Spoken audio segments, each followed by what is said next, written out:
গত 12ই ডিসেম্বর ইনকিলাব মঞ্চের মুখপাত্র শরীফ ওসমান হাদীকে ঢাকার রাস্তায় প্রকাশ্যে গুলি করে পালিয়ে যায় দুই সন্ত্রাসী। 18 ডিসেম্বর সিঙ্গাপুরে চিকিৎসাধীন অবস্থায় মারা যান তিনি।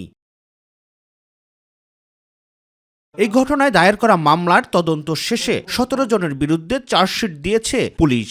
মিন্টু রোডের ডিএমপি মিডিয়া সেন্টারে আয়োজিত সংবাদ সম্মেলনে ডিবি প্রধান শফিকুল ইসলাম জানান, প্রধান আসামি ফয়সাল করিম সহ 5 জন পলাতক থাকলেও এরই মধ্যে গ্রেফতার করা হয়েছে 12 জনকে। এজাহার নামে পলাতক আসামি ফয়সাল করিম মাসুদ ওরফে রাহুল ওরফে দাউদ এবং তদন্তপ্রাপ্ত আলমগীর, তাজুল ইসলাম চৌধুরী বাপ্পি, ফিলিপ ইসলাম, মুক্তি মাহমুদ সহ মোট 17 জনের বিরুদ্ধে পেনাল কোডের 120-এর বি, 302, 201, 109 এবং 34 ধারায় অপরাধ প্রাথমিকভাবে প্রমাণিত হয়ে উল্লেখিত আসামিদের বিরুদ্ধে বর্ণিত ধারায় অভিযোগপত্র আজকে দাখিল করা হয়েছে। রাজনৈতিক প্রতিহিংসার কারণে হত্যাকাণ্ডটি সংঘটিত হয়েছে জানিয়ে যুবলীগ নেতা তাজুল ইসলাম চৌধুরী বাপ্পির সম্পৃক্ততা থাকার কথাও জানান এই ডিবি প্রধান।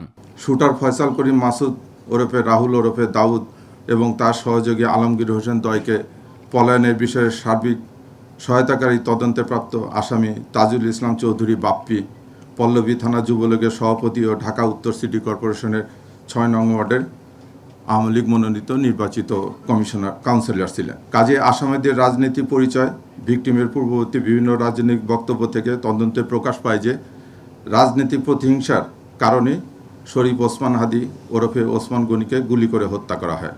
এদিকে এখনো ফয়সাল করিমের অবস্থান সম্পর্কে আইনশৃঙ্খলা রক্ষাকারী বাহিনীর কাছে কোনো তথ্য নেই জানিয়ে আসামির ভিডিও বার্তা নিয়ে সাংবাদিকদের প্রশ্নেরও জবাব দেন শফিকুল ইসলাম। আমরা মোটামুটি নিশ্চিত হয়েছি যে প্রাথমিকভাবে যেটা জানা গেছে যে ওই তারও ভিডিও বার্তাটা ঠিক আছে, কিন্তু অবস্থানটা দুবাই না। রাকিব হাসান, মাই টিভি, ঢাকা।